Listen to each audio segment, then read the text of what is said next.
Tecnologia e novos negócios, com Everton Andrade.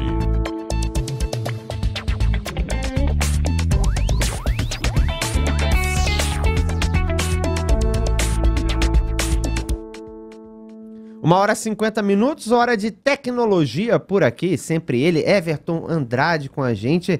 Hoje vamos falar sobre robôs escritores. O que são robôs escritores, Everton? Muito boa tarde para você.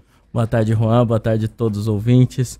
A gente já comentou algumas vezes aqui nos intervalos sobre esses robôs escritores, aí eu resolvi hoje falar um pouquinho mais para o ouvinte também ficar sabendo sobre isso que está ao nosso redor em todos os meios de comunicação, mas basicamente nos meios escritos aí, mas às vezes a gente nem se dá conta, né?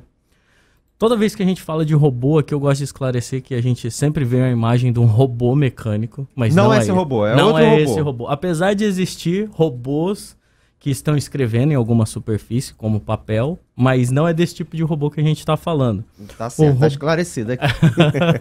É o robô que gera textos de alguma forma. A gente já falou anteriormente sobre chatbots, que é o robô que responde algum input, alguma entrada que você dá, mas tem robôs que estão ficando mais inteligentes. A gente tem aí programas de computadores, né, que a gente chama de robô, que estão escrevendo trechos de livros, que estão escrevendo relatórios, e muitos robôs desses vêm sendo empregados no meio do jornalismo, que eu conversei já com você sobre isso, mas no meio do jornalismo eles vêm sendo muito empregados. A gente tem diversos exemplos aí que muitas das vezes a gente está lendo uma matéria de robô e não está nem sabendo. Como que isso é possível, o Everton? Então, a vantagem que o robô tem, que nós seres humanos ainda não temos, acho que por um bom tempo não teremos, ele não precisa descansar. E ele tem uma capacidade muito boa de se conectar aos dados. Então, desde que eu tenha uma fonte de dado boa, eu consigo escrever um pequeno texto, fazer uma pequena matéria a partir desses dados. Onde a gente tem muito sendo empregado, inclusive aqui no Brasil, são em empresas do mercado financeiro ou dados brutos, assim. Aqui a gente tem a Forbes, tanto a internacional quanto a Forbes do Brasil, a Bloomberg também fazendo esse tipo de análise financeira. Então, pensa que você tem lá na Bolsa de Valores, referente à arrecadação, quanto ganhou, quanto lucrou, quanto não lucrou. Então, um robô faz essa análise muito mais rápido que um ser humano, porque ele pode analisar uma quantidade enorme de dados, enquanto o ser humano é mais limitado.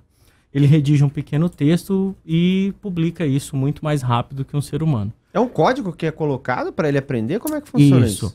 Isso. Existem várias etapas. A primeira é de onde coletar. Então, a gente tem que fazer essa espécie de calibração, né? Essa configuração. E depois a gente usa os humanos e chama eles de meta-escritores, que eles vão dizer mais ou menos qual texto escrever, deixar a espécie de texto pré-definido. Ou, se o robô escrever alguma coisa, dizer se aquilo é coerente ou não, se é válido ou não. Então isso é aplicado em diversas coisas. Aqui no Brasil, a PUC-Rio teve uma iniciativa com o Globo Esporte para escrever sobre jogos de futebol de divisões mais básicas. Então pensa que é muito caro manter jornalistas para todas as divisões de futebol, por exemplo, aqui do Brasil. Então, divisões mais básicas, eles só... Tipo uma quarta divisão do Rio de Janeiro. Pois, por exemplo, ou segunda divisão do Rondoniense. Não tem tanto público, então ele usa esses algoritmos para escrever as matérias. Também jogos de divisão de outros países que não são tão famosos, eles usam uma base muito grande, que é a Footstat, para fazer pequenas matérias. Os textos ainda não são tão ricos de detalhe quanto um jornalista humano.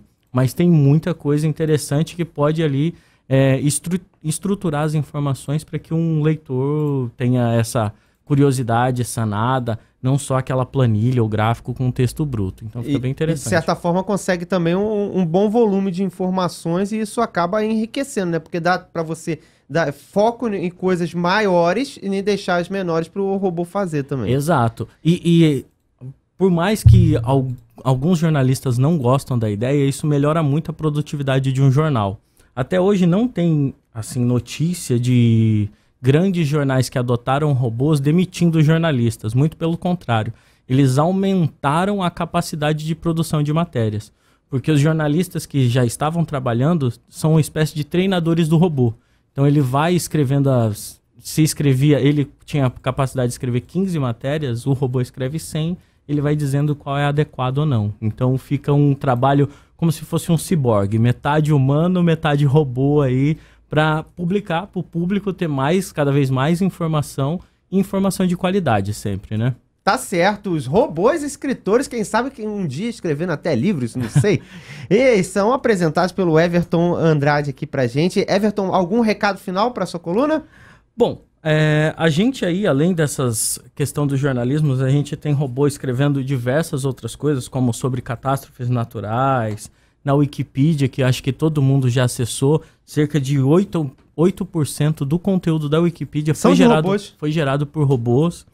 E também tem um lado negativo, que são as fake news e artigos falsos que são gerados. Então, a gente tem que ter sempre os dois lados aí da tecnologia. Como os próximos passos aí, a gente vai ter os jornalistas acreditam que a gente vai ter matéria personalizada para cada pessoa. Então, como aquela pessoa gosta de ler textos, vai chegar para ela. Vai chegar para ela. Então, isso é bem interessante. The New York Times está investindo forte nessa tecnologia. Então, a pessoa é um pouco mais otimista, chega uma matéria mais otimista para ela sobre o mesmo caso. Vamos supor, o incêndio na Torre de Notre Dame. Então, pessoas diferentes poderiam ler sobre o mesmo ocorrido de formas diferentes. Então, esse é o futuro dos robôs aí, nossos robôs escritores. E quem quiser testar essa tecnologia, no Brasil, infelizmente, a gente tem poucos sites. Mas um que é bem conhecido é o gerador de Lero Lero. Então, quem quiser testar pode entrar aí, gerador de Lero Lero, colocar no buscador que vai encontrar. E tem uma iniciativa do MIT chamado SciGen, que gera artigos em inglês. Inclusive, esse SciGen já teve 120 artigos aceitos em conferências científicas. Olha, é um dado bastante interessante e até surpreendente. Pois então tá tão real que já tá ficando difícil distinguir o que um humano escreve e o que a inteligência artificial tá escrevendo. Tá certo, Everton Andrade com a gente aqui na CBN Amazônia. Everton, muito obrigado pela sua participação. Até semana que vem. Obrigado, Juan. Um abraço a todos os ouvintes. Até semana.